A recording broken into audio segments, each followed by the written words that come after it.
이 새벽을 주님과 2부 돌아왔습니다. 매주 토요일 이 시간에는 조이풀교회 김정호 목사님의 말씀 먼저 보내드립니다. 오늘은 예레미야 8장 18절에서 9장 2절까지의 말씀을 본문으로 예레미야의 눈물이란 제목의 말씀 전해주시겠습니다. 할렐루야, 주님의 이름으로 초청합니다. 저는 조이풀 교회를 섬기는 고미경 집사입니다. 여러분, 오늘 밤에 지구의 종말이 온다면 여러분의 영혼은 어떻게 되겠습니까? 저는 오늘 죽어도 영생이 있기 때문에 기쁘고 행복하답니다. 많은 사람들이 말하기를 죽으면 모든 것이 끝이라고 말들을 합니다. 그런데 왜 죽으면 모든 것이 끝인데 사람들은 죽음을 두려워할까요? 그것은 죽음이 끝이 아니라 죽음 이후 영혼의 초소가 있기 때문입니다. 많은 사람들이 이러한 두려움에서 벗어나 보고자 미래를 점쳐보기도 하지만 항상 늘 고독하고 두렵고 무서운 것이 죽음입니다. 여기에 길이 있습니다. 그것은 영원히 죽지 아니할 영생을 주시는 하나님께로 나아가는 것입니다. 이 메시지를 전하는 저도 10년 전 예수님을 영접하기 전에는 죽음의 두려움에 갇혀 지내던 사람이었습니다. 그러던 중에 어느 날 친구의 권유로 예수님을 알게 되었고 예수님을 영접하고 죄사함을 받고 구원받게 되었는데 그날 이후 신비롭게도 죽음의 두려움이 사라졌다는 사실입니다. 이 말씀을 듣는 여러분들은 아마도 전도하는 사람들을 많이 만나보셨을 것입니다. 그리고 예수 믿으라 권면을 받았을 것입니다. 교회 출석하라고 권면하고 예수 믿으라고 강요당하고 예수 믿는 사람들 좀 심하다 싶을 정도로 귀찮게 하였을 것입니다. 잘 압니다. 지금 이 권면의 말씀을 듣는 분들 가운데도 그런 느낌을 가지고 있을 수 있습니다. 그러나 저는 여러분들에게 목숨을 걸고 이 복음을 전하기 원합니다. 짧은 시간이지만 말씀을 듣는 귀가 복될 것입니다. 이 복음은 모든 믿는 자들에게 구원을 베풀어 주시는 하나님의 능력이기 때문입니다. 하나님은 저와 여러분들이 하나님 품으로 돌아오시기를 지금도 문 열어놓고 기다리고 계십니다. 여러분, 하나님 품으로 돌아서십시오. 염려와 근심, 걱정과 두려움, 무서움의 결박이 끌어지고 참 안식과 평안이 넘치는 복 있는 사람이 될 것입니다. 감사합니다. 사랑합니다. 그리고 축복합니다. 지금 예수 그리스도를 믿고 영생을 얻기 원하신다면 지금 저를 따라 같이 기도합시다. 주 예수님, 저는 죄인이기 때문에 영생을 얻을 자격이 없습니다. 그러나 예수님께서 저를 위해 십자가에 죽으시고 부활하사 천국에 처소를 마련해 주신 것을 믿습니다. 이제 저를 구원해 주신 주님을 믿고 저의 죄를 회개합니다. 저에게 주신 영생의 선물을 감사히 받겠습니다. 저의 삶 가운데 오셔서 저를 다스려 주시고 주님 뜻대로 살게 도와주시옵소서. 예수님의 이름으로 기도드립니다.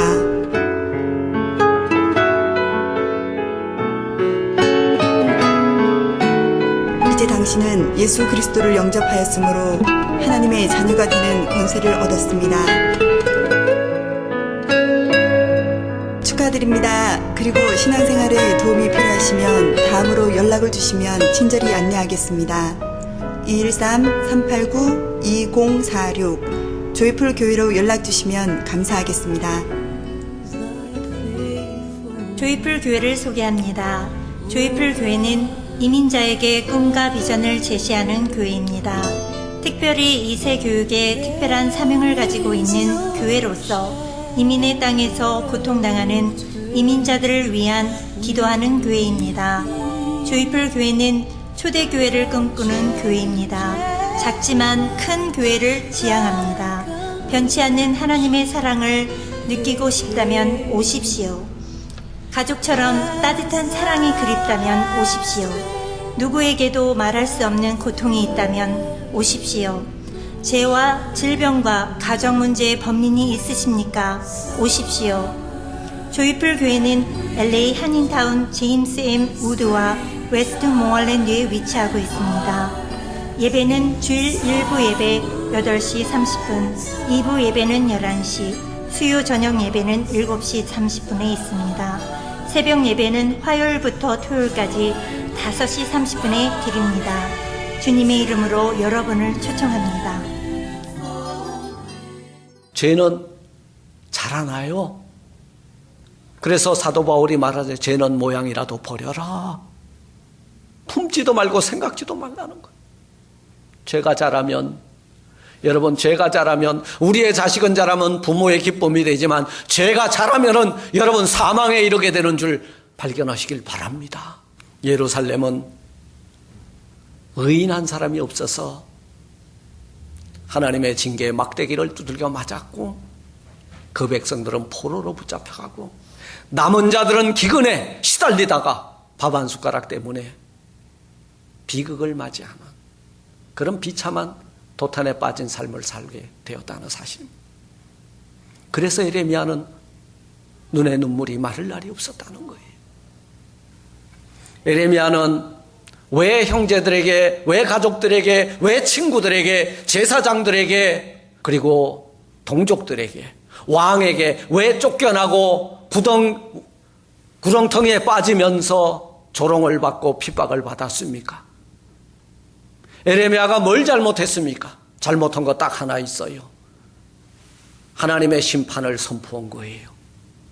회개를 촉구한 거예요. 사람들은요, 예나 지금이나 회개하라, 죄지은 심령들에게 회개하라 그러면요, 제일 듣기 싫어해요. 그리고 하나님의 심판이 발등위에 임하였다고 하면 제일 싫어해요.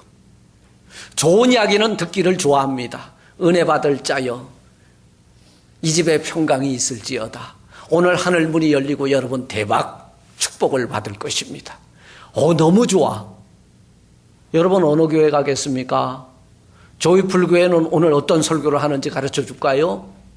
여러분, 오늘 하나님 앞에서 여러분들이 발견됐으니 오늘 이 예배를 받으시고 예배드리는 10년 가운데에 큰 은혜를 베풀어 주실 것인데, 여러분 죄 회개할 필요 없습니다. 그거 눈 감겠습니다. 그저 주님의 은혜만을 강조하는 이런 교회가 조이팔이에요. 조이풀 교회는 여러분 회개하십시오. 회개해야 삽니다. 주의 징계와 그 심판을 면하려거든 딱 한 사람, 하나님 앞에 의로운 사람이라고 발견되는 저와 여러분들이 되십시오. 그걸 가르쳐 줘야 돼요. 그걸 알게 해줘야 돼요.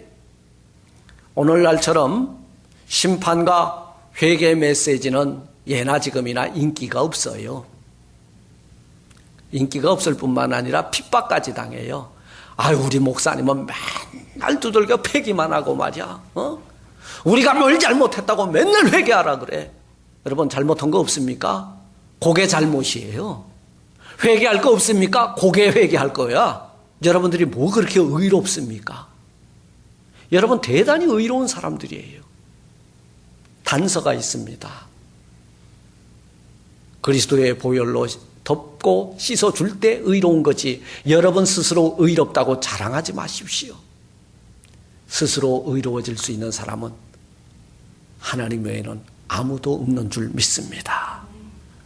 그러니까 이게 회개하라, 하나님의 진노와 그 심판이 임했다 그러니까 그들이 말하기를, 오라 우리가 꾀를 내어서 에레미야를 치자. 제사장에게서 율법이, 지혜로운 자에게는 모략이, 선지자에게서 말씀이 끊어지지 아니할 것이니 오라. 우리가 혀로 그를 치고 그의 아무 말에도 주의치 말자 하나이다. 그게 몇 절이에요?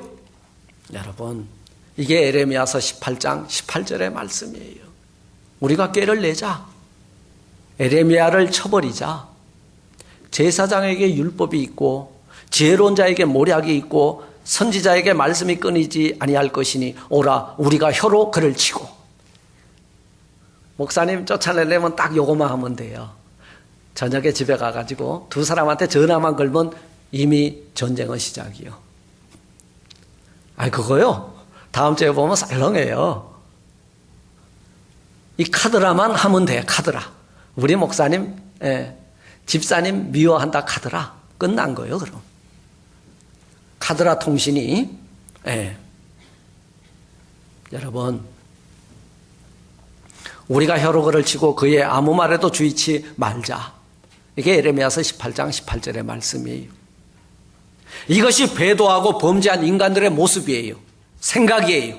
여기에 예레미야의 고독이 있는 거예요. 여기에 예레미야가 울 수밖에 없는 거예요. 예레미야는 하나님의 진노와 그 심판 앞에서 울면서 하나님 앞에 엎드렸다는 거예요. 여호와여 나를 돌아보사 나로 더불어 다투는 그들의 목소리를 들어보옵소서. 저들의 목소리를 들어보옵소서. 어찌 악으로 선을 갚으리까마는 그들이 나의 생명을 헤아리고 구덩이를 파고 나를 밀어넣나이다.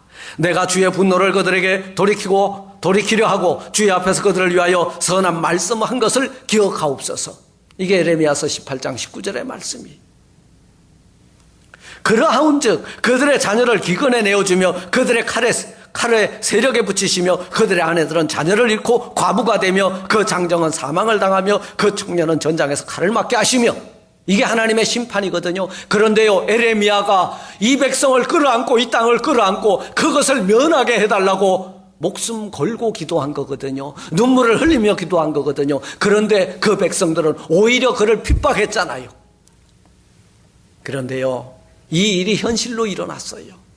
예레미야가 눈물을 흘리며 그 땅을 끌어안고 기도하던 그때요, 하나님의 진노와 심판이 임했는데요, 바벨론이 쳐들어와서 전부 포로로 붙잡혀가고 죽임을 당했어요. 그때 일어난 이야기가 하나 있습니다. 어느 부부에게 네 아들이 있었는데요, 바벨론이 침공에 들어와 먹을 거 입을 거 다 빼앗겨가고 남은 것은 아무것도 없는데 그 남편이 너무 배가 고파 아내에게 먹을 것이 없는가, 조금 남은 양식을 가지고 톡톡 털어 밥을 지었는데 한 그릇뿐이 안 나와. 그래서 남편을 지극정성을 다해서 공양을 했어요. 그 남편이 그 밥을 먹는데 아들 넷이서 바깥에서 문지방을 이렇게 쳐다보다가 자기네 혹시 떨어진 밥 그 알이라도 있을까 하고 쳐다보는데 그만 그 아버지가 그 밥을 다 먹을 수 없어서 절반 가까이 남겨놓았습니다. 그때 그 아들 사형제 중에 큰아들이 먼저 들어오고 그 나머지 세 명의 아들들은 뒤에 따라 들어왔는데 그만 그 큰아들이 맞바람에 개눈 감추듯 그냥 후다닥 다 먹어버린 거예요. 그때 아버지가 동생들하고 좀 나눠 먹으면 안 되겠니? 그런데요, 그 장정의 그 아들이 그 밥 한 그릇 코끼리 입에 비스계시죠. 그때 그 숟가락을 가지고 밑에 있는 것까지 다 긁어 먹고 있는데 바벨론 군사가 쳐들어와서 그 아들 4명을 붙잡아다가 여러분 손가락을 다 잘라버렸다는 거예요. 그리고 죽었어요. 그때 그 아비가 그 숟가락을 꼭 쥐고 있었던 그 손가락을 부여잡고 이것이 우리가 당하는 진노구나. 내가 보지 못할 비극을 보았구나. 그 손가락을 집어들고 자기 양쪽 눈에 박아놓고 내가 못 볼 것을 보았도다. 이게 범죄한 인간들이 당하는 심판이라는 거예요. 그러한즉 그들의 자녀를 기근에 내어주시며 그의 아내들은 자녀를 잃은 과부가 되며 그 장정은 사망을 당한다는 거예요. 돌아서십시오. 회개하십시오.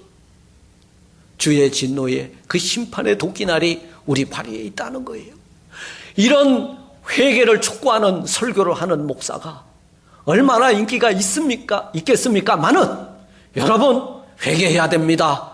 죄는 멀리해야 됩니다. 돌아서야 됩니다. 우상 앞에 엎드려졌던 거 회개해야 됩니다. 두 번째 예레미야는 눈물의 선지자요, 두 번째 예레미야는 포기의 선지자입니다. 비우는 선지자, 내려놓은 선지자. 예레미야는 나라와 민족을 위해서 자기의 일생을 포기했습니다. 예레미야가 포기한 것이 뭐예요? 여호와의 말씀이 또 내게 임하니라. 가라스레 너는 이 땅에서 아내를 취하지 말며 자녀를 두지 말지니라. 여러분, 그 눈물 흘리며 이 땅을 끌어안고 민족을 끌어안고 네가 사역을 감당해야 되려면 아내와 가정과 그 가정을 갖지 말라는 거예요. 그런데 한편으로 생각하면 은혜입니다.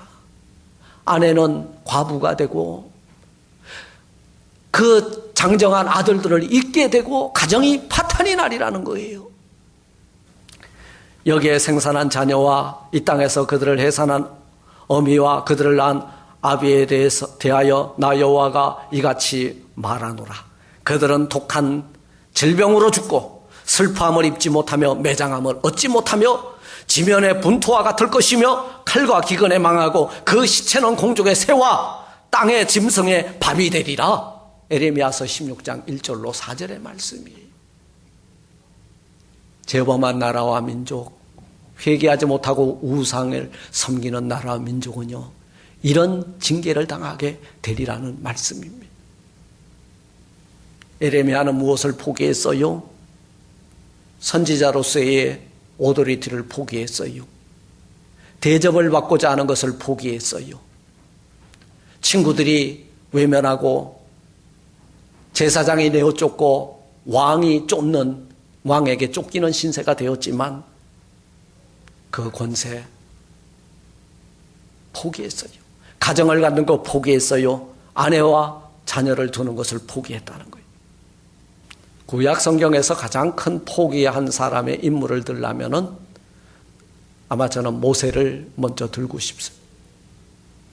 그리고 모세 이전에 아브라함을 들 수 있습니다. 본토 친척 아비 집을 버리고 떠났거든요.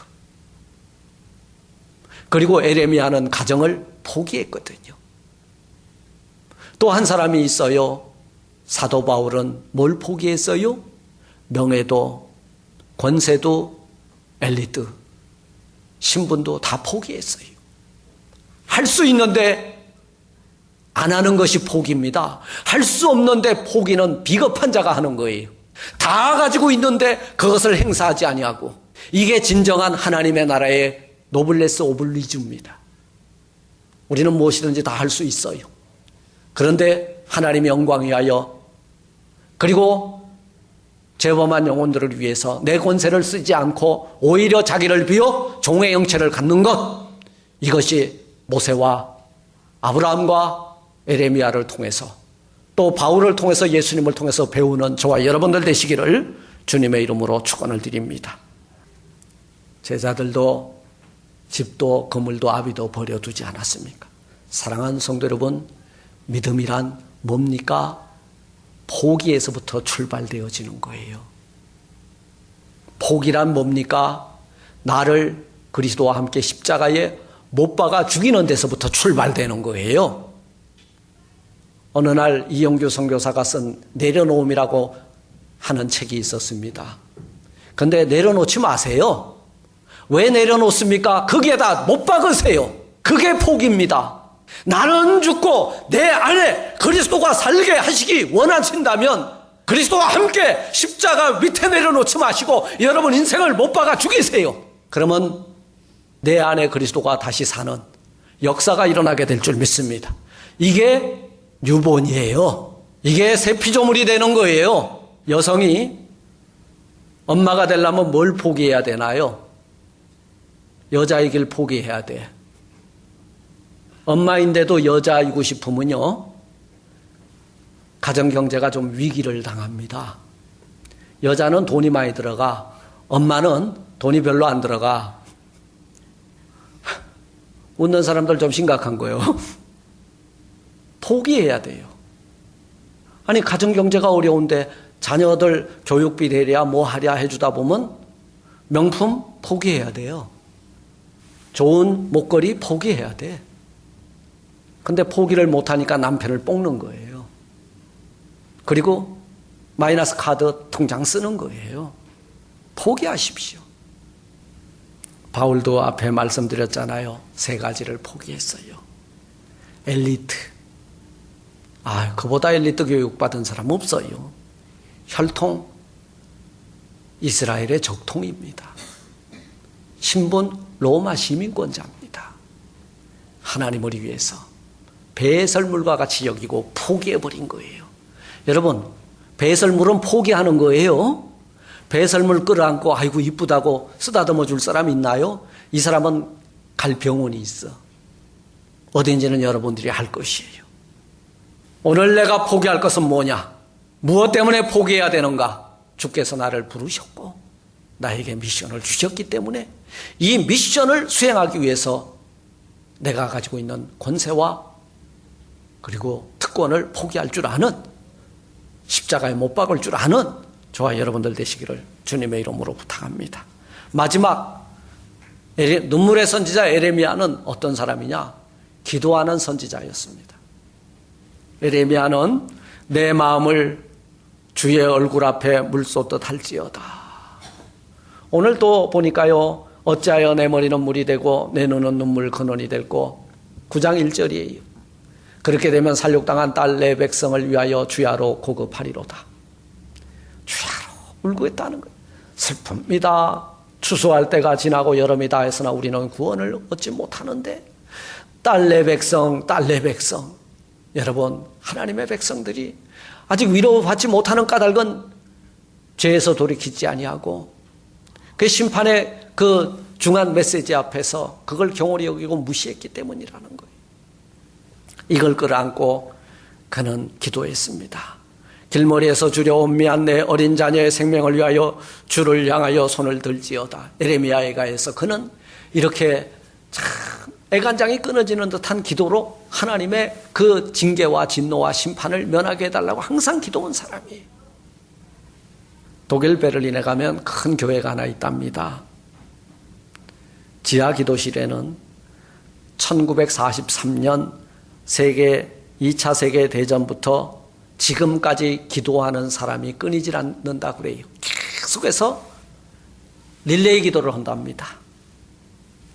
그런데 그 교회를 짓고 세계대전이 끝날 즈음에 그만 교회 빚이 많아가지고 교회가 경매 처분에 처해지게 되었습니다. 그래서 그 교회가 경매 처분되는 날 그 밤에 미국의 한 부자가 여행 중에 그 근처 호텔에 머물러 있었는데 저 호텔에서 지금 경매 물건들을 처분하고 있습니다. 할 일도 없고 특별히 밤이라 그래서 그 호텔에 가서 경매하는 것을 구경했습니다. 그런데 호텔로 그 경매하는 장소로 가기 전에 그 교회 앞을 지나게 됐는데 교회에서 부르짖어 울고 부르짖는 기도 소리가 들리는 거예요. 그래서 그는 큰 교회 문을 열고 들어가 보았는데 본당에는 아무도 없어. 그 기도 소리가 어디서 나는가 보니까 지하 기도실에서 소리가 나고 있었습니다. 근데 내려가 보니까 웬 독일 할머니가 아주 몸부림을 치며 대성통곡을 하며 방성대곡하며 하나님의 성호를 부르고 있었어요. 네? 하나님, 지금 이 시간 하나님의 성전이 경매에 붙여지고 있습니다. 하나님의 영광을 가리고 있사오니 하나님 지금 이 순간에 하나님이 하실 일, 곧 우리에게 기적을 나타내 보여 주옵소서. 그것을 보고 미국의 부자가 머리를 망치로 두들겨 맞아. 그리고 가슴이 갑자기 뜨거워지기 시작했어. 조용히 그는 그 할머니 기도하는 소리를 듣고는 경매하는 곳에 갔습니다. 계속해서 낙찰 받겠다고 수많은 사람들이 경매가를 올리고 있습니다. 부자는 최고가의 낙찰금을 쓰고 입찰이 되었습니다. 그래서 그 문서를, 교회 문서를 가지고 그 교회 지하실로 내려갔습니다. 할머니 권사님에게 서류를 전해줬습니다. 할머니, 기도응답입니다. 나라 민족을 위해서, 교회를 위해서, 그리고 하나님의 영광을 위해서 기도하는 기도에는 반드시 하나님께서 응답해 주실 줄 믿습니다. 사랑하는 성도 여러분, 맥런이라고 하는 사람은 이런 말을 했습니다. 이 세상에 살면서 때때로 생의 어려운 일을 만나 인생의 막다른 골목에 다다랐을 때 여러분 포기하지 마십시오. 기도의 끈을 묶어서 온전히 하나님께 매달리십시오. 그리하면 어려운 일, 막다른 골목이 열리고 그 일은 해결을 받게 될 줄 믿습니다. 말씀을 맺습니다. 시대의 선지자 에레미야와 같이 이 땅을 끌어안고 한 영혼을 품고 회개하고 돌아오는 그날까지 그 영혼을 위해서, 이 땅을 위해서 울 수 있는 저와 여러분들이 되시기를 주님의 이름으로 축원합니다. 여러분들의 그 눈물이 한 영혼의 죄를 씻어주는 은혜가 될 것임을 믿고 나갑시다. 울 수 있는 게 은혜임을 발견합시다. 눈물로 기도하면 응답 받을 줄 믿습니다. 우리가 우리를 부르시고 우리를 구원하시고 죄 사여 주신 그 하나님 앞에 너무 많은 수고하고 무거운 짐진 것 때문에 우리의 소중한 사명을 감당하지 못하고 있지는 않습니까? 이것을 위해서 체질 감량합시다. 버릴 것 다 버립시다. 우리에게 맡겨진 사명을. 그 버릴 것 다 버리고 정말 주님 영광 위해서 일생을 헌신하고 주님과 동행하는 저와 여러분들 되시기를 주님의 이름으로 축원합니다.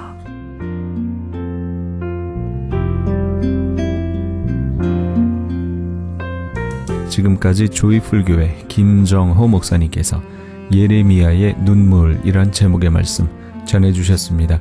조이풀교회는 제임스 무드와 웨스트모어랜드가 만나는 곳에 위치하고 있습니다. 신앙상담이나 교회에 대해서 좀 더 자세히 알기 원하시는 분은 전화 213-389-2049 213지역 389-2049 조이풀교회로 연락주시기 바랍니다.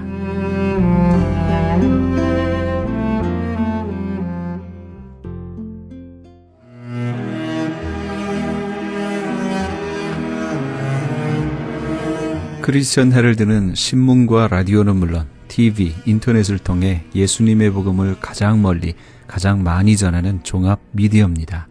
이런 사역을 감당하기 위해서는 우리 애청자 여러분의 후원과 기도가 절실히 필요합니다. 예수님이 우리에게 맡겨주신 이 지상사역에 함께 동참하시지 않으시겠습니까?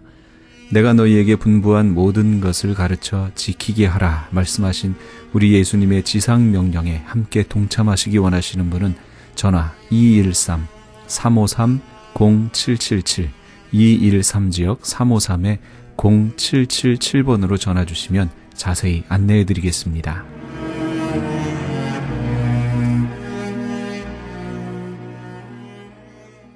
지금 여러분께서는 AM 1650과 인터넷을 통해 미 전역과 전 세계에서, 하와이에서는 AM 1540으로 방송되는 크리스찬 헤럴드의 이 새벽을 주님과 2부 함께하고 계십니다. 방송 시간과 설교 편성표는 크리스찬 헤럴드 신문 주간 편성표나 홈페이지 cheheraldus.com에서 확인하실 수 있습니다. 계속해서 주향교회 김신 목사님의 말씀 보내드립니다. 오늘은 누가복음 15장 11절에서 32절까지의 말씀을 본문으로 다 네 것이다 란 제목의 말씀 전해주시겠습니다. 어떤 사람에게 두 아들이 있었습니다. 하루는 작은 아들이 아버지에게, 아버지, 저에게 돌아올 재산의 몫을 주십시오. 그렇게 말을 합니다. 그래서 아버지가 살림을 두 아들에게 고루고루 나누어 주었어요. 며칠 뒤에 작은 아들이 제 것을 다 챙겨서 먼 나라로 가서 살았습니다. 그러나 이제 더 이상 아버지에게로 돌아갈 생각이 없어서 재산을 아버지 집에는 조금도 남겨놓지 않고 다 모아서 그리고 자기가 가고 싶은 나라로 떠나갔습니다. 그런데 거기서 그만 방탕하여 그가 가지고 있던 재산은 모두 낭비하였습니다. 근데 그가 모든 것을 탕진하였을 때에 마침 그 나라에는 크게 흉년이 들었습니다. 그래서 그의 생활도 아주 궁핍하게 되었습니다. 그래서 그는 그 나라에 사는 한 사람을 찾아가서 자기의 몸을 의탁합니다. 나를 좀 도와주십시오. 나는 돈도 없고 먹을 것이 아무것도 없습니다. 저를 좀 보살펴주면 고맙겠습니다. 그런데 그 나라가 흉년이 들어서 궁핍하고 그 사람도 넉넉하지가 않아서 이제 이 작은 아들에게 들에 나가서 돼지를 돌보도록 그렇게 하였습니다. 그래서 그는 돼지를 치면서 살게 됩니다. 그는 돼지가 먹는 긴 콩처럼 생긴 그러나 단맛이 나는 쥐엄 열매라도 좀 먹었으면 좋겠다 하는 생각이 들었지만은 그런데 그것도 먹을 수 없는 그런 형편이었습니다. 배가 너무 고팠습니다. 너무 힘들었습니다. 아무 소망이 없고 그리고 미래가 없는 것처럼 생각이 들었습니다. 그제서야 그는 정신을 차리고 내 아버지의 집에는 많은 품꾼들이 있지만은 그들은 다 먹을 것이 넉넉하여 남아 도는데 나는 여기서 이렇게 굶어 죽는구나 하는 생각을 하게 됩니다. 그리고 그는 생각하기를 내가 아버지에게로 돌아가서 아버지, 내가 하늘과 아버지에게 죄를 많이 지었습니다. 나는 더 이상 아버지의 아들이라고 불릴 자격도 없습니다. 그러니 나를 품꾼의 하나로 생각하시고 나를 받아주십시오 라고 말씀을 드려야 되겠다 하는 그런 결심을 하고 아버지께로 갑니다. 작은 아들이 먼 거리에서 오는데 그 아버지는 바로 알아봅니다. 그리고 아들에 대한 측은히 여기는 마음을 가지고 달려갑니다. 그 아들의 목을 덜썩 껴안습니다. 입을 맞추었습니다. 그러자 아들이 아버지에게 말을 합니다. 아버지, 내가 하늘과 아버지에게 죄를 지었습니다. 이제부터 나는 아버지의 아들이라 불릴 자격이 없습니다. 그러나 아버지는 종들에게 명령을 내리기를 어서 가장 좋은 옷을 꺼내고 그리고 그에게 입히고 손에는 반지를 끼우고 발에 신을 신기고 그리고는 살찐 송아지를 잡아라. 우리가 먹고 즐기자. 왜냐하면 나는 이 아들이 죽었다가 살아난 것으로 생각이 된다. 내가 잃었다가 되찾았으니 우리가 함께 즐거워하자. 아버지와 가족들이 작은 아들이 돌아온 것을 인하여서 얼마나 기뻐하고 즐거워하였는지 참으로 큰 축제가 일어났습니다. 그런데 큰 아들이 밭에 있다가 집에 가까이 돌아오는 길에 음악 소리와 춤추는 소리를 듣게 됩니다. 그래서 궁금하였습니다. 종을 부릅니다. 종을 불러서 물어봅니다. 아니, 무슨 일이 일어났느냐? 그랬더니 종이 대답을 하기를 네, 아우님이 건강한 몸으로 집으로 돌아왔습니다. 그래서 주인 어린이 너무 반가워서 살찐 송아지를 잡고 지금 잔치가 벌어졌습니다. 이 말을 들은 큰아들은 그만 화가 났습니다. 집으로 가지 않으려고 하면서 아버지에게 말을 합니다. 아버지, 나는 이렇게 여러 해 동안 아버지를 섬기면서 아버지의 명령을 한 번도 거스른 적이 없었는데 그런데도 나에게는 친구들과 함께 마음껏 즐겨 먹으라고 염소 새끼 한 마리도 내어주지 않으시면서 어떻게 장녀들과 어울려 아버지의 재산을 다 날려버린 동생이 돌아오니까 그를 위해서 이렇게 살찐 송아지를 잡아서 잔치를 벌이십니까? 아버지가 그 말을 듣고는 얘야, 너는 늘 나와 함께 있으니 내가 가진 모든 것이 다 내 것이다. 그런데 너의 아우는 죽었다가 살아났고 내가 잃었다가 되찾았으니 즐기며 기뻐하는 것이 마땅하다. 그렇게 말씀하셨어요. 이 이야기는 예수님께서 바리새인들과 율법학자들에게 들려주시는 비유입니다. 누구든지 하나님께로 돌아오는 자들은 기쁨으로 맞이해 주시고 사랑으로 돌보신다는 하나님의 마음을 우리에게 가르쳐주는 내용입니다. 이 비유의 말씀에는 우리 하나님이 언제나 우리가 하나님께로 돌아오기를 한없이 기다리시는 인내의 하나님, 용서의 하나님, 사랑의 하나님, 자비의 하나님이 되심을 분명하게 가르쳐주고 있습니다. 그런데 이 말씀을 보면 또한 하나님은 이 땅 모든 백성들에게 언제나 풍성하게 차고 넘치는 은혜를 베풀어 주시는 분이신 것도 가르쳐주고 있습니다. 누구에게나 고루고루 은혜를 베풀어 주시는 하나님, 그 하나님을 오늘 말씀은 저와 여러분에게 가르쳐 줍니다. 하나님의 이루 헤아릴 수 없이 많고 크고 넓은 은혜를 우리에게 베풀어 주십니다. 그러면 하나님의 풍성한 은혜를 받은 우리는 하나님의 자녀로 어떻게 살아야 될까? 은혜 받은 자이면 하나님의 은혜 받은 자답게 살아가게 되는 모습이 어떤 모습이 되어야 하겠습니까? 오늘 말씀은 우리에게 하나님으로부터 은혜를 받고 그리고 그 은혜를 누리는 그리스도인이 어떤 신앙의 자세를 가지고 살아가야 되는가 몇 가지 가르쳐주고 있습니다. 오늘 말씀을 보면 하나님의 은혜를 받은 하나님의 자녀는 하나님의 은혜를 잊지 않아야 합니다. 오늘 말씀에 나오는 작은 아들은 아버지에게 자기에게 돌아온 분깃을 달라 그렇게 12절에서 말합니다. 그런데 아버지가 가지고 있는 재산이 누구의 것입니까? 당연히 아버지의 것입니다. 그런데 작은 아들은 아버지의 것을 아버지의 것이라 하지 않습니다. 아버지와 의논도 하지 않은 채 스스로 작정하고 아버지에게 이렇게 말을 합니다. 아버지여, 재산 중에서 내게 돌아올 분깃을 내게 주십시오. 그러나 이 말은 청원이 아닙니다. 아버지 저에게도 좀 주실 수 있으세요? 그런 말이 아닙니다. 아버지 나에게 주세요. 강요였습니다. 명령이었습니다. 누구의 재산이에요? 아버지의 재산인데 자기 것인 양 자기가 가지려고 그렇게 말합니다. 작은 아들은 자신이 아버지 아들이라는 신분, 아버지의 아들이라는 정체성, 아버지의 아들이라는 특권은 잊어버린 채 그저 아버지가 가지고 있는 재물이 자신에게 전부인 것처럼 생각하였습니다. 저와 여러분은 어떻습니까? 우리는 하나님의 자녀가 되었다는 것 그 자체가 은혜인데 그 은혜를 기억하지 못하고 왜 안 주시나? 왜 돌보지 않으시느냐? 왜 건강을 주시지 않느냐? 왜 공급하여 주시지 않느냐? 왜 나를 지켜주시지 않느냐? 왜 도와주시지 않느냐? 늘 불평하며 살아가지는 않습니까? 우리가 이처럼 원망할 때가 얼마나 많습니까? 그러나 우리 하나님의 무한하신 은혜는 저 멀리 있는 것이 아닙니다. 하나님의 은혜는 지금 여기에 있습니다. 지금 저와 여러분의 삶의 자리에 있습니다. 내 인생의 한복판에 주님의 은혜가 있습니다. 지금 우리 자신에게, 우리의 가정에, 그리고 우리 교회에, 우리 자녀들에게 늘 하나님의 은혜는 풍성하게 넘칩니다. 모든 것이 하나님의 은혜이지만 그러나 무엇보다도 저와 여러분에겐 영원한 생명을 주신 하나님의 은혜가 있습니다. 그런데 이처럼 귀하고 귀한 영생하는 은혜, 하나님의 자녀가 되는 은혜를 우리가 잊어서야 되겠습니까? 아이작 뉴턴 경은 인류 역사상 가장 영향력 있는 사람 중에 하나였습니다. 그는 영국에서 태어난 물리학자였고 수학자였고 천문학자였고 광학자였고 자연철학자였고 연금술사였고 신학자였습니다. 그에게 붙는 이름도 여러 가지가 있었습니다. 그는 또한 고전역학을 정립하였습니다. 만유인류의 법칙을 발견하였습니다.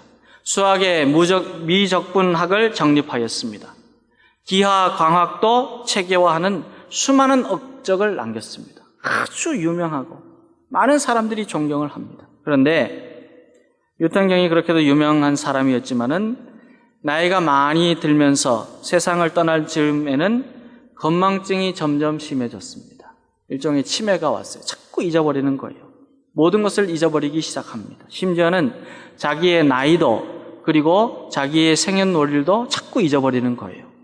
그래서 그의 친구나 후배들이 찾아와서 인사를 해도 뉴턴은 그가 누구인지 그 이름을 알지 못하여서 물어봅니다. 가장 가깝게 지내던 친구가 찾아와서 뉴턴경에게 안부를 물어도 이 뉴턴경이 알지 못하여서 당신 누구시오? 그렇게 오히려 물어보았습니다. 많은 제자들이 그를 아는 지인들이 안타까워했습니다. 한 번은 제중에 한 사람이 답답한 마음을 견디지 못해서 그에게 물어보았습니다. 선생님이 지금 거의 다 기억을 못하고 계시는 것 같은데 그래도 지금 기억하시는 것 있습니까? 뭘 기억하십니까? 제가 보니까 다 잊어버리신 것 같은데 하나도 기억 못하시는 것 같은데 기억하시는 거 있으세요? 그렇게 물어봤더니 이 아이작 뉴턴이 정색을 하면서 말을 합니다. 내가 기억하는 것 꼭 두 가지가 있다네. 하나는 내가 죄인인 것과 다른 하나는 예수 그리스도가 나의 구주시라는 것을 기억하네. 예수님이 나의 구주심을 기억하네. 사랑하는 여러분, 사람은 세월이 지나면 자꾸 잊어버리는 존재입니다. 젊어도 잊어버리는 사람들이 있어요. 나이가 들면 그렇게 되는 것이 하나님이 창조하신 이치입니다. 사람은 보통 1천억 개에 가까운 뇌세포를 가지고 있다고 그래요. 그런데 20세가 지나면서부터는 20살이 넘어서부터는 하루에 10만 개씩의 세포가 점점 줄어든대요. 그러나 세월이 지나도 세상이 변하여도 사람이 바뀌어도 잊어버려서는 안 될 한 가지가 있습니다. 하나님의 은혜예요. 하나님의 은혜를 잊어버려서는 안 돼요. 지금 내가 여기 있게 하고 나를 살게 하고 생명을 주시고 구원의 은총을 주시는 하나님을 기억하여야 합니다. 우리는 하나님 없이 살았던 죄인이라는 사실을 잊어버리서는 아니 되고 하나님이 우리를 구원하여 십자가의 은혜로 생명 주신 그 놀라운 은혜를 기억하여야 합니다. 사도 바울은 갈라디아서 2장 21절에서 내가 하나님의 은혜를 패하지 아니하노니 만일 의롭게 되는 것이 율법으로 말미암으면 그리스도께서 헛되이 죽으셨느니라 그랬어요. 하나님 우리를 구원하시기 위하여 우리에게 은혜로 내려주신 독생자 예수 그리스도가 아니고서는 구원받을 길 없는 존재라 하는 그런 고백입니다. 바울은 자신을 구원하여 영원히 살게 하신 예수 그리스도의 십자가를 결코 잊지 않고 기억하며 하나님께 감사했습니다. 오늘 말씀에 나온 작은 아들은 아버지 품에서 누리는 은혜를 깨닫지 못하고 자신이 인생의 주인이 된 것처럼 그 은혜를 잊어버리고 아버지를 떠났습니다. 그러나 은혜를 버리면 죽음이에요. 은혜를 버리면 심판입니다. 그리스도의 은혜를 거부하면 영원히 죽을 수밖에 없습니다. 사랑하는 여러분, 저와 여러분은 우리를 구원하여 영생의 문으로 들어가게 하는 예수 그리스도의 구원의 은혜를 기억하며 날마다 감사하고 감격하는 주님의 자녀가 될 수 있기를 간절히 기원합니다. 하나님의 은혜를 받는 우리는 날마다 아버지께로 돌아가는 용기와 결단이 있어야 합니다. 오늘 말씀의 교훈은 저와 여러분의 믿음의 용기와 결단을 가지고 나아가라는 겁니다. 작은 아들은 스스로를 돌이켰다, 그렇게 17절에서 말씀합니다. 스스로 돌이켜. 그는 아버지의 재산을 자기의 것이라 주장했던 마음에서 돌이켰습니다. 아버지의 재물을 가지고 먼 나라로 가서 허랑방탕했던 삶을 돌이켰습니다. 돼지 먹는 쥐염 열매를 가지고 배를 채워야 했던 자신의 삶을 뉘우치고 돌이켰습니다. 그는 지금까지 자신의 생활이 자신의 위치나 자신의 장래에 대해서는 생각하지 못했던 그런 정신 나간 삶을 살고 있었다는 것을 돌이키고 아버지께로 갑니다. 이제 작은 아들은 자신의 아버지의 은혜를 잊어버리고 살았고 자신이 아버지에게서 죄를 지었다는 것을 알고는 돌이켜 회개하며 아버지의 집으로 돌아갈 것을 결단했어요. 20절에 보면은 작은 아들이 자신의 과거를 돌이키는 행동을 표현하는 두 가지의 단어가 나옵니다. 하나는 뭐냐면 일어나서예요. 일어나서. 그리고 그 다음에 나오는 단어가 뭐냐면은 돌아갔다는 거예요. 일어나서 갔다. 우리는 일어나야 돼요. 이 자리에서 일어나서 믿음으로 나아가야 합니다. 주님께로 나아가야 합니다. 작은 아들은 하나님의 은혜를 잊어버리고 자신만을 생각했던 자리, 하나님 없이 허랑방탕하며 재산을 낭비하고 다 없애버렸던 자리, 가진 재물을 목적 없이 의미 없이 허비했던 그 자리, 그리고 남에게 그저 붙어 살았던 자리에서 일어났습니다. 그리고 은혜의 자리로 나아갑니다. 은혜를 베풀어 주시는 아버지, 용서해 주시는 아버지, 그리고 죄를 묻지 않으시고 돌아보시고 맞아주시는 아버지께로 갑니다. 사랑하는 성도 여러분, 우리도 하나님의 은혜를 기억하고 하나님께로 나아가는 용기와 결단이 있어야 합니다. 하나님 아버지 품을 떠났다면 거기에는 괴로움뿐입니다. 아버지 품을 떠나면 슬픔이 있고 고통이 있고 그리고 죽음이 있습니다. 아버지의 품을 떠나면 평안이 없어요. 그러나 하나님의 품에는 용서가 있고 기쁨이 있고 자유가 있고 회복이 있고 그리고 안식과 새로운 출발이 있습니다. 작은 아들이 아버지께로 돌아갔더니 그의 삶은 새롭게 시작이 되었습니다. 회복이 되었습니다. 여러분이 아버지 하나님 없이 살고 하나님의 은혜를 알지 못했다면 하나님을 찾는 자리로 나아갈 수 있기를 바랍니다. 아버지, 내가 주님께 나아갑니다. 전능하신 하나님, 구원의 하나님, 우리의 모든 주인이 되시는 하나님, 나를 축복하시고 인도하시는 하나님께로 나아갑니다 하는 믿음의 고백이 있기를 바랍니다. 저와 여러분은 믿음의 결단을 가지고 아버지 하나님 품으로 돌아가는 용기 있는 신앙인이 되어서 아버지 그늘 아래서 참된 자유와 행복을 누리게 되기를 주님의 이름으로 기원합니다. 오늘 말씀을 보면 또한 겸손하게 양보하는 인생이 되어야 한다는 것을 가르쳐 줍니다. 하나님의 은혜를 누리고 하나님의 은혜 안에 사는 사람들은 늘 겸손하고 양보하는 인생이 되어야 합니다. 작은 아들은 아버지의 은혜를 기억하며 아버지 품으로 돌아가는 믿음의 용기와 결단으로 아버지 아들이라는 신분, 아버지의 아들이라는 기쁨과 즐거움을 회복하고 누렸습니다. 그런데 이 장면을 지켜보던 큰 아들은 시기와 질투로 아버지를 원망하고 불평합니다. 그때 아버지가 이렇게 원망하고 불평하는 아들에게 31절에서 대답을 합니다. 31절 말씀 우리가 함께 읽겠습니다. 아버지가 이르되 예 너는 항상 나와 함께 있으니 내 것이 다 내 것이로되 아멘. 이 얼마나 큰 은혜고 축복이에요. 내 것이 하나님의 것이 다 내 것이로되 저와 여러분의 것이라는 아버지의 것이 우리의 것이라 나의 것이라는 것. 사랑하는 여러분, 천지를 지으신 하나님 아버지, 전능하신 하나님 아버지, 힘이 되시고 구원이 되시고 반석이 되시고 산성이 되시고 은혜 베풀어 주시기를 끝이 없으신 아버지 하나님께서 오늘 저와 여러분에게 말씀하십니다. 내 것이 다 내 것이로다. 하나님의 권세도 하나님의 사랑도 하나님의 능력도 하나님의 구원도 하나님의 힘도 하나님이 가지신 모든 것이 다 너의 것이로다 약속하여 줍니다. 이 얼마나 풍성한 은혜입니까? 그러나 이처럼 귀하고 귀한 은혜를 받고서도 우리는 아직도 불평하고 원망하고 시기하고 질투하고 비교하고 분노하고 있지는 않습니까?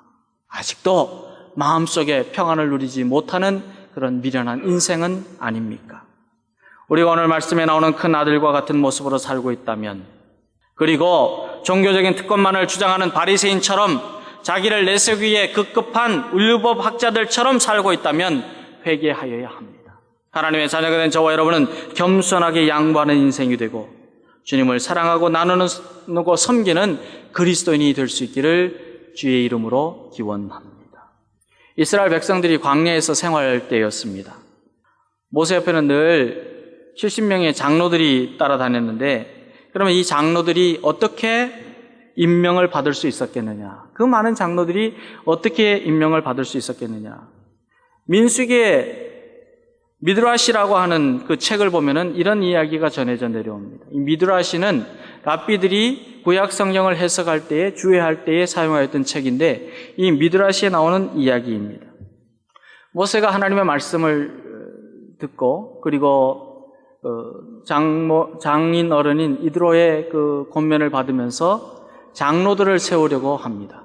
그래서 70명을 뽑아야 했는데, 그런데 모두 12지파이기 때문에 12지파에서 온 장로들을 고루고루 공평하게 세우려고 했더니 6명이 적당하다 하는 것을 알 수 있었지만은, 그런데 6명으로 하게 되면 2사람이 남았어요. 70명을 세우려고 하는데 2사람이 남았으니 어떻게 하면 좋을까 생각을 하다가, 그러면은 72장의 쪽지에다가 70장에는 장로라고 하는 단어를 쓰고 2장은 그냥 빈 쪽지를 넣어서 거기서 빈 쪽지를 뽑는 사람은 장로로 하지 않고 그냥 돌로 보내고 70명만 장로로 세워야 되겠다, 그런 생각을 했어요. 그런데 그렇게 제보를 뽑으려고 하는데 이때 뜻밖에도 2사람이 모세 앞에 서게 됩니다. 엘닷과 메닷이라고 하는 사람입니다. 이들은 매우 겸손한 사람들이었습니다. 그들이 말을 하기를 우리 둘은 장로의 자격이 없습니다. 우리는 제비를 뽑을 자격조차도 없습니다. 그러므로 우리 2사람을 제외하고 나머지 70분 모두가 장로가 되면 아무 문제가 없겠습니다. 이때 구름이 내려와서 70명의 장로에게 임하였습니다. 성령이 임하였습니다. 그런데 70명의 장로는 성령을 받아서 예언을 하였지만은 단 하루만 예언을 합니다. 그러나 겸손과 사랑으로 남에게 양보하는 일에 앞장서서 장로가 되지 못하였던 엘닷과 멜닷, 이 2사람에게도 성령이 임하였는데 성령께서는 그들을 일생 동안 떠나지 않았습니다. 이 두 사람은 장로가 되지 않았지만 성령께서 임하시고 늘 성령으로 충만하여 하나님께서는 그들을 선지자로 세우시고 일하셨습니다. 이 내용이 기록된 말씀이 민수기 11장 24절로 30절의 말씀입니다. 사랑하는 여러분, 하나님은 다른 사람들보다 앞장서서 겸손과 사랑으로 주님을 섬기고 봉사하고 구제하고 양보하며 주님의 일을 행하는 사람들을 더 귀하게 사용하십니다. 죄를 위하여서 사용하십니다. 그들에게는 주님께서 일할 수 있는 능력을 끊임없이 베풀어 주시고 주님의 도구로 사용하여 주십니다. 거기에 더하여서 풍성한 은혜와 복을 동시에 내려주십니다. 저와 여러분은 늘 하나님의 은혜에 감사하고 더 겸손하고 더 양보하고 더 낮아지는 그리스도인이 되어서 하나님의 크신 은혜와 복을 누리게 되기를 주님의 이름으로 기원합니다. 사랑하는 성도 여러분, 하나님은 오늘 우리에게 말씀하십니다. 내 것이 다 내 것이로다. 다 내 것이로다. 저와 여러분은 영생의 복을 주시는 하나님의 은혜, 하나님의 자녀가 되어서 이 세상을 승리하게 하시는 하나님의 은혜를 받았습니다. 그것보다 더 귀한 은혜는 없습니다. 이 풍성한 은혜를 받은 우리가 항상 하나님의 은혜를 기억하고 날마다 믿음의 용기와 결단으로 하나님께로 돌아서서 그 은혜에 감사하며 감격하는 주님의 자녀가 되고 그로 인하여서 주님이 주시는 기쁨과 즐거움과 평강이 날마다 넘쳐나게 되기를 주님의 이름으로 간절히 기원합니다.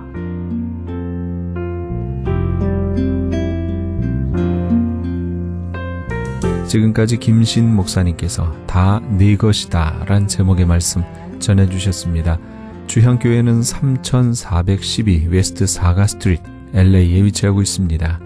신앙상담이나 교회에 대해서 좀 더 자세히 알기 원하시는 분은 전화 213-383-4951 213지역 383-4951 주향교회로 연락주시기 바랍니다.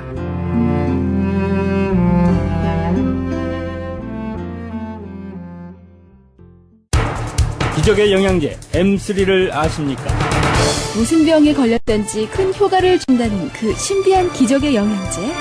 혈액에 영양을 공급하여 힘이 생기니까 피곤하지 않고 이제는 지팡이 없이 걸을 수 있다고 많은 분들이 간증을 합니다. 혈액 해독, 기력 회복, 뼈 골수 영양 공급, 심장, 뇌, 혈전 용해. 유태인 회사가 제조한 특수 영양제. M3. 혈액 순환을 잘 되게 하는 최고급 영양제. M3. 크던 작던 아픈 곳이 있다면 M3. 213-435-9600, 213-435-9600번입니다. 정직한 마음으로 권해드립니다.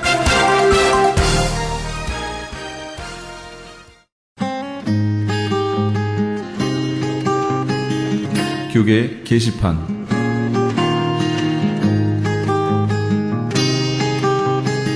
미주지역 목회자 초청 계시록 세미나가 정대철 목사가 담임으로 심우하는 프레이즈 교회에서 박만영 목사를 강사로 열립니다. 전 세계는 무서울 정도로 주님의 재림의 때가 다 됐음을 알려주는 종말의 징조들을 쏟아내고 있습니다. 이제는 정말 깨어 일어나 등불을 예비해야 할 때입니다. 성도들을 진심으로 예수님의 마음으로 사랑한다면 성도들을 주님께 드리기 원하는 중매쟁이 목회를 바울 사도처럼 감당해야 합니다. 광고를 보신 목회자님들께 간곡히 부탁드립니다. 예수님의 다시 오심을 바라보며 등불을 예비하시는 종들이 되시기 바랍니다. 본 세미나는 대한예수교 장로회 미주 백성노회가 주최하며 마라나타 사역연구소의 주관으로 열립니다. 장소는 한인타운 인근 피코와 캔모어가 만나는 곳 2668 웨스트 피코 블루버드에 있는 프레이즈 교회이며 일시는 10월 14일 월요일부터 16일 수요일까지 오전 10시에서 오후 5시까지입니다. 참가 자격은 성도면 누구나 가능하며 참가비는 20불입니다. 깨어 선지자적 사명으로 주님의 다시 오심을 증거하고 주님의 길을 예비하실 주의 종들을 찾는 본 세미나에 함께 동참하시기 바랍니다. 2013 LA 오렌지 카운티 청년 청소년을 위한 부흥 집회가 오버플로잉 주최로 열립니다. 이번 오버플로잉 워십 컨퍼런스는 특별히 한국, 중국, 일본 교회의 연합을 목적으로 열리게 되며 강사는 서울 넘치는 교회 담임인 이창호 목사와 미국 오버플로잉 교회 담임인 강신승 목사입니다. 일시는 10월 18일 금요일은 오후 7시 반에, 19일 토요일은 오전 10시에서 오후 10시까지 있게 되며 18일 금요일에 오신 선착순 100명에게는 오버플로잉 2집 앨범을 증정합니다. 좀 더 자세한 문의는 714-351-3437, 714지역 351-3437번으로 문의하시기 바랍니다.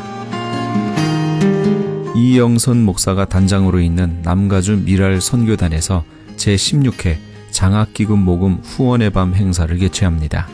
남가주 미랄 선교단은 지난 2001년부터 지금까지 총 149만 6,600달러의 장학금을 지급해왔으며 올해에는 94명의 장애우 학생들에게 15만 8천 달러를 수여하기도 했습니다.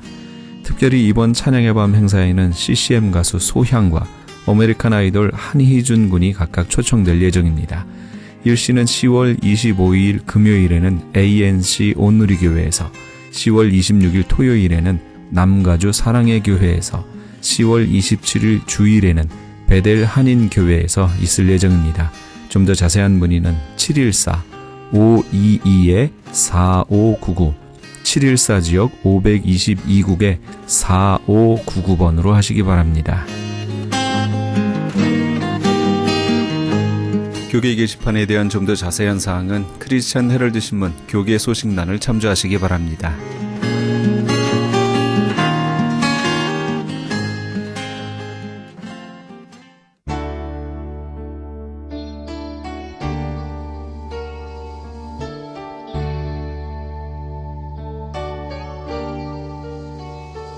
(20세기) 초엽에 신학의 한 획을 그었던 아주 위대한 신학자가 있죠. 바로 칼 바르트입니다. 그가 미국의 어느 대학에서 강연할 때 있었던 일입니다. 한 학생이 질문을 던졌습니다. 교수님, 교수님의 신앙의 진리 가운데 가장 커다란 것은 무엇입니까? 강의실을 메운 청중들은 과연 바르트가 무슨 심오한 대답을 할 것인가 하고 숨을 죽이고 있었습니다. 바르트는 여유 있게 머리카락을 쓰다듬으며 대답했습니다. 예수님께서는 나와 같은 죄인도 사랑하시고 구속하신다는 사실입니다. 성경이 저에게 그렇게 가르쳐주고 있기 때문에 그 진리를 알게 됐습니다. 아무리 위대한 신학자라도, 죄 많은 죄인이라도 하나님은 공평하게 사랑해 주십니다. 우리도 죄인된 옛 사람을 벗어버리고 그리스도로 새 옷을 입게 되면 이 놀라운 진리를 알게 될 겁니다. 우리의 소망에 대해 묻는 이들에게 마땅히 말할 것을 준비하시는 그런 하루가 되시기 바랍니다. 이 프로그램은 먹는 음이온 TM 포뮬러를 취급하는 효과좋기로 소문난 내처 영양제센터와 이민법을 전문으로 하는 김한주 변호사 사무실에서 도움 주셨습니다. 지금까지 크리스찬 헤럴드 방송에서 보내드린 이 새벽을 주님과의 정령철이었습니다. 이어서 김수경의 영혼의 쉼터가 방송됩니다. 많은 애청 바랍니다. 고맙습니다. 예수 하나님의 사랑